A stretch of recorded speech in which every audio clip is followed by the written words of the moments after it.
नमस्कार, मैं हूं आनंद और आप देख रहे हैं न्यूज़ 360 डिग्री। न्यूज़ 360 डिग्री की टीम आज पहुंची है मुड़ियारी पंचायत में, जो कि सिवान ज़िला के अंतर्गत आता है। और आज मैं आपकी मुलाकात करा रहा हूं एक ऐसे शख्स से जो किसी नाम के मोहताज नहीं है। राजद के कद्दावर नेता में से एक हैं और राजद के बड़े सिपाही में से जाने जाते हैं।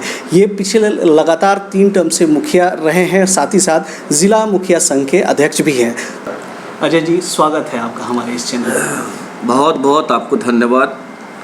तमाम न्यूज़ 360 के तमाम जितने भी हमारे फॉलोअर्स हैं और आपके माध्यम से जहाँ तक हमारी आवाज़ उन मालिकों तक जा रही है, तमाम उन सभी को राष्ट्रीय जनता दल के सिपाही होने के नाते और पंचायत के सेवक होने के नाते मैं सबको प्रणाम करता हूँ, सबका मैं अभिनंदन करता हूँ, सबका मैं स्वागत करता हूँ और आपको धन्यवाद ज्ञापित करता हूँ। अजय जी, जैसा कि देखा जा रहा है कि लगातार चुनाव आयोग के जो फैसले आ रहे हैं ईवीएम को लेके, लगातार उस पर डेट एक्सटेंड हो रहे हैं और कोरोना काल भी है, तो इसके बारे में आप क्या कहेंगे? अभी हम और हमारा देश, हम लोग बहुत बड़ी एक संकट से जूझ रहे हैं। कोरोना का जो सेकंड फेज़ का जो दौर स्टार्ट हुआ है, आम जनों के लिए, हम लोगों के लिए बहुत बड़ा एक भयावह रूप ले लिया है। ये एश्योर नहीं है कि हम और आप बात कर रहे हैं, अपनी आवाज़ आपके माध्यम से तमाम उन मालिकों तक जा रही है और यह आवाज़ आधे घंटा बाद ही बंद हो जाए या एक दिन बाद बंद हो जाए, कब बंद हो जाए इसकी सर्टिनिटी नहीं है। और इस दौर में और इस ऐसे परिस्थिति में अगर चुनाव की हम बात करते हैं तो बहुत बड़ा ज्यादती होगा। मैं माननीय राज्य निर्वाचन आयोग का जो फैसला भी हमने देखा है कल, चूँकि वह एक स्वतंत्र इकाई है और बिहार इलेक्शन कमीशन के द्वारा जो निर्णय हुआ है कि बिहार और देश जिस स्थिति परिस्थिति के दौर से गुजर रहा है, पहले उससे हम लड़ेंगे। हम और आप जब सुरक्षित रहेंगे, हमारे लोग जब सुरक्षित रहेंगे, तब ना हम इलेक्शन की बात करेंगे। हम और आप ही नहीं रहेंगे, किस काम का इलेक्शन और कौन सा चुनाव?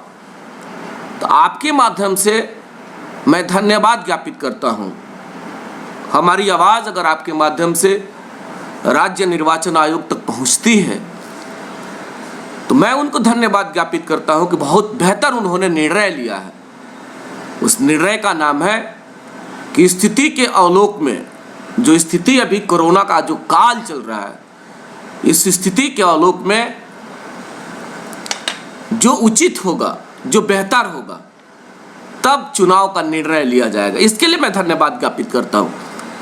हम लोग मुखिया हैं, तेजी हम लोगों को होना चाहिए कि हम लोग सत्ता में हैं, पावर में हैं, चुनाव हो जाता तो बेहतर रहता, लेकिन हम ऐसा नहीं सोचते हैं।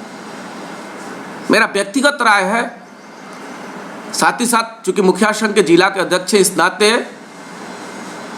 तमाम उन साथियों से भी हम निवेदन करना चाहते हैं जो हमारे भाई हैं और जो हमारी आवाज़ आपके माध्यम से सुनेंगे या सुन रहे होंगे, कि आप पहले सुरक्षित रहें, दूरी बना के रखें, मास्क का प्रयोग करें पहले, यानी कि जो हम काम कर रहे हैं पहले उसको हम अनुपालन करें। जब हम अनुपालन करेंगे, हमारे लोग, हमारे मालिक भी उस चीज़ का जब अनुपालन करेंगे तो हम सब सुरक्षित रहेंगे। और जब हम सुरक्षित रहेंगे तब तो हम आम जनमानस का मदद कर पाएंगे। तो अभी हमारी प्राथमिकता है सुरक्षित रहते हुए आम जनमानस का सेवा करना, उनका मदद करना। और जब सब लोग सुरक्षित हो जाएंगे, इस दौर से जब हम बचेंगे, इस काल से जब हम बचेंगे, तब हम इलेक्शन कमीशन महोदय से कहेंगे कि आप अपना निर्णय दें और वह पद रहे नहीं रहे यह तो बाद की बात है। पहले हमारे लोग रहना चाहिए, हमारे लोगों को आना चाहिए, हमारे लोगों को बचना चाहिए। अजय जी, आप बहुत पुराने नेता हैं राजद के सिपाही हैं। आपने बहुत सारे चुनाव देखे होंगे और ईवीएम को लेके बहुत सारे लोगों के मन में अभी भी, और चुनाव आयोग का भी कोई फैसला नहीं आया है, लेकिन आपकी नज़र में क्या लगता है कि मल्टी पोस्ट ईवीएम से चुनाव होना चाहिए या बैलेट पेपर से चुनाव होना चाहिए? समाचार आप जैसे तंत्र के ही माध्यम से हम लोग देखते हैं और सुनने को जो मिलता है, जो अभी जो टाइम बढ़ रहा है ना, पंचायत चुनाव का जो पीरियड सेशन जो लेट जा रहा है, उसका एक रीज़न है, एक पार्ट है कि जो मल्टी पोस्ट ईवीएम की जो चर्चाएं सरकार और राज्य निर्वाचन आयोग या भारत निर्वाचन आयोग के द्वारा जो चर्चाएं हो रही थी वह संभव नहीं था। तो ये मामला का समाधान भारत निर्वाचन आयोग और बिहार राज्य निर्वाचन आयोग के द्वारा सुलझा लिया गया है। लेकिन सिंगल ईवीएम पोस्ट जो है उसके माध्यम से, जैसा हम लोग को जानकारी है कि यह चुनाव होने जा रहा है और बेहतर इसलिए रहेगा कि बैलेट के माध्यम से कभी कभी क्या हो जाता है कि बहुत सारी वोटें वोकस हो जाती हैं। गांव की महिलाएं या फिर गांव के हमारे पुरुष या जो कम पढ़े लिखे लोग हैं उस समय परेशानी में पड़ जाते हैं। तो हो सकता है कि जब ईवीएम के माध्यम से हो तो वो जो गैप बना हुआ है, वोकस का जो गैप बना हुआ, आवाम, वोटर्स और कैंडिडेट के बीच में गैप बन जाता है, जो वोकस का वोट जाता है। तो ऐसा हमको लगता है कि वह नहीं होगा। इसी को लेकर के सरकार या राज्य निर्वाचन आयोग के द्वारा ऐसा निर्णय लिया जा रहा है कि ईवीएम से होगा। तो हम लोग स्वतंत्र हैं और हम लोग सबका स्वागत कर रहे हैं कि जो सरकार का निर्णय होगा उस निर्णय में हम लोग उनके साथ हैं। लालू जी राजद के सुप्रीमो, जिनके अभी ज़मानत की बातचीत हुई है, और कहने का मतलब है कि आपको कैसा महसूस हो रहा है, राजद के लोगों को क्या फील हो रहा है? क्योंकि लालू जी एक ऐसे नेता हैं जो ज़मीनी नेता कहे जाते हैं, तो उनके आने से राजद में कुछ फ़र्क पड़ेगा? स्वाभाविक है। आप दो सेंस में देख लीजिए, एक तो हमारे सर्वमान्य नेता हैं और जिस परिवार के हम सिपाही हैं उस परिवार के वो मुखिया हैं।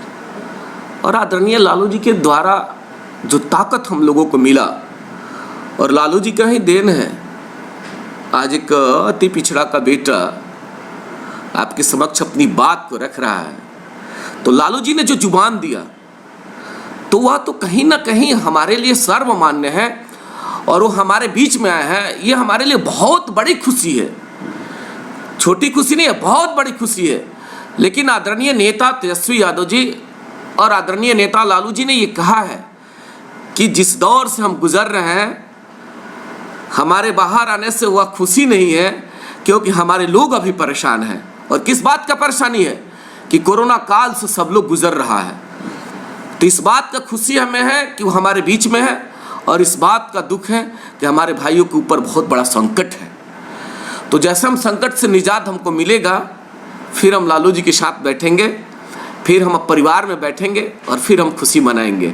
और जैसा लालू जी का जो निर्णय होगा हम सब मिलके करेंगे। अभी तेजस्वी यादव जी का निर्णय है कि आप जनमानस का सेवा करिए, आप जनमानस के सुख दुख में लगे रहिए, आप उनको ज़्यादा से ज़्यादा सुरक्षा प्रदान करवाइए, आप अपने भी सुरक्षित रहते हुए लोगों को सुरक्षा रहने का सलाह दीजिए, और उसी पे हम लोग काम भी कर रहे हैं। जैसा कि आप देख रहे हैं कि बंगाल में चुनाव हो रहा है, मणिपुर में चुनाव हो रहा है, तो असम में, तो कहने का मतलब है कि बहुत सारे लोग ऐसी भी बातें कर रहे हैं कि कोरोना जो कि एक पेंडेमिक है, पूरे वर्ल्ड में इससे लोग ग्रसित हो रहे हैं। लगातार आए दिन बहुत सारे केसेस देखने को मिल रहे हैं, इवन बिहार में भी लगातार बढ़ रहे हैं।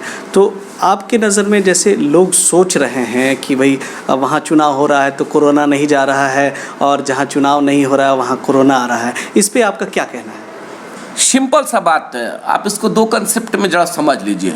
आवाम के नज़र से आप जब हमसे पूछेंगे, या आवाम के नज़र से हमारी ओपिनियन जब आप जानने का प्रयास करेंगे, तो आप बिहार नहीं देश के किसी भी आवाम के पास जाएंगे और उसके नब्ज़ को जब आप टटोलेंगे तो वह यही कहेगा सीधा सीधा कि ऐसे दौर में कोई भी चुनाव नहीं होना चाहिए। बंगाल हो, असम हो, फिर पंचायत हो या यूपी का पंचायत, कोई चुनाव नहीं होना चाहिए। क्योंकि आम आवाम के बीच में ये लगा हुआ है कि हम एक तरफ मर रहे हैं और आप दूसरी तरफ चुनाव की बात कर रहे हैं। तो इसको लेकर के काफ़ी लोगों में रोष है।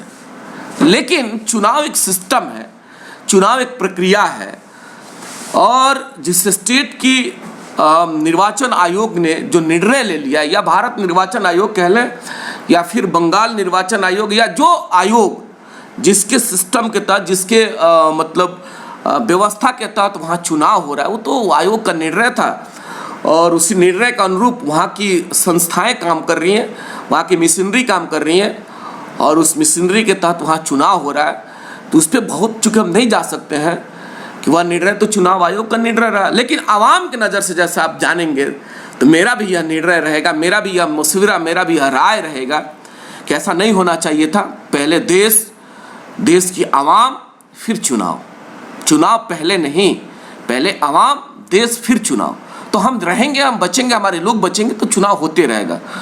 वैकल्पिक व्यवस्थाएं हो भी सकती है, जैसा हम लोग पेपर में देखे हैं, पेपर में जैसा माननीय पंचायती राज मंत्री जी का जो स्टेटमेंट आया था कल कि पंचायत चुनाव की तिथि जब बढ़ेगी, या निर्वाचन आयोग, बिहार निर्वाचन आयोग ने जो ये निर्णय दिया है कि 15 दिन बाद समीक्षा के बाद तो बढ़ेगा डेट, तो उसमें एक आया हुआ है कि अगर पंचायत चुनाव टला तो शासक के रूप में प्रशासनिक पदाधिकारी काम करेंगे। कोई दिक्कत नहीं है, जो रहेगा काम करेगा, हम भी हैं काम करने के लिए हैं, लेकिन हमारे लोग बचे, हमारे लोग सुरक्षित रहें।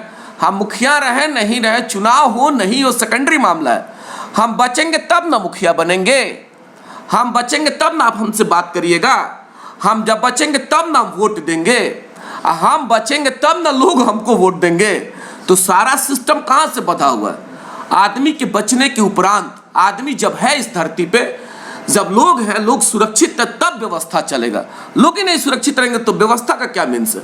तो चुनाव बढ़ेगा, घटेगा, आएगा, जाएगा, लगा रहेगा, लेकिन पहले लोगों को बचाना है, जनमानस को बचाना है।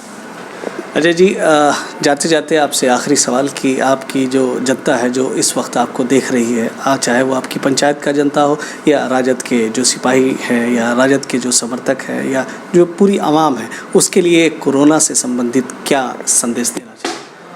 अपील करना चाहते हैं हम, आग्रह निवेदन करना चाहते हैं कि बहुत बड़ा महामारी का दौर है मेरे साथी। हम लोग भी पिछले कार्यकाल में, मतलब जब कोरोना का फर्स्ट स्टार्टिंग हुआ था पिछले साल, याद है हम लोग को वह दिन, हम लोग भी काफ़ी चढ़ बढ़ के घर से बाहर निकल करके अपने भाई, अपने देश के आवाम के लिए जितना शक्ति था हम लोगों ने कार्य करने का प्रयास किया था। अभी भी हम लोग कर रहे हैं, लेकिन कहीं ना कहीं मन में बहुत बड़ा भय है। वह दौर कुछ और था और यह दौर कुछ और है। आज जैसे व्यक्ति चपेटे में आता है, मालूम चलता है कि सुबह कल हमारा भाई हमारे बीच में नहीं है।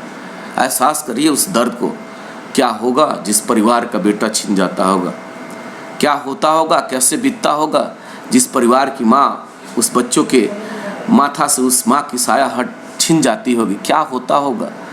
तो आपके माध्यम से मैं निवेदन करना चाहता हूँ अपने मालिकों से कि हमें सुरक्षित रहना है, हमें बचना है, और बिहार सरकार से हम अपील करना चाहते हैं, विपक्ष में होने के नाते नहीं, आवाम की हैसियत से, कि आप लोग कहाँ सो जाते हैं माननीय मंत्री महोदय, माननीय मुख्यमंत्री महोदय। 1 साल का दौर बीत गया, लेकिन आपका पूरा सिस्टम कोलैप्स है, आपका पूरा मशीनरी फेल है। हम अभी सवाल करेंगे माननीय मंत्री और माननीय मुख्यमंत्री का। माननीय मंत्री के लोग ये कहेंगे कि विपक्ष के लोग हैं, चश्मा लगा हुआ है, इनको दिख नहीं रहा है। लेकिन अगर हम चश्मा हटा के भी बात करेंगे तो देखेंगे चारों तरफ हाहाकार मचा हुआ है, इसमें सवाल कोई नहीं है। और इस हाहाकार में कहीं ना कहीं जिम्मेवार और जवाबदेही सरकार की भी बनती है। मुख्य जिम्मेवारी और जवाबदेही सरकार की है, और सरकार कहीं ना कहीं इन सारी चीज़ों पर फेल्योर है। और इस फेल होने का वजह कौन है? तो यहाँ बिहार की सरकार है। तो मैं निवेदन करना चाहता हूँ कि ऐसे पल में माननीय मंत्री महोदय, माननीय मुख्यमंत्री महोदय, आप तमाम लोग तत्परता के साथ और सशक्त होकर के उन लोगों के मदद में आगे आइए। हम लोग आपके साथ, हमारी पार्टी, हमारे नेता आपके साथ कदम से कदम मिला करके खड़े हैं। अजय जी, आपने हमारे लिए इतना समय निकाला, उसके लिए बहुत बहुत धन्यवाद।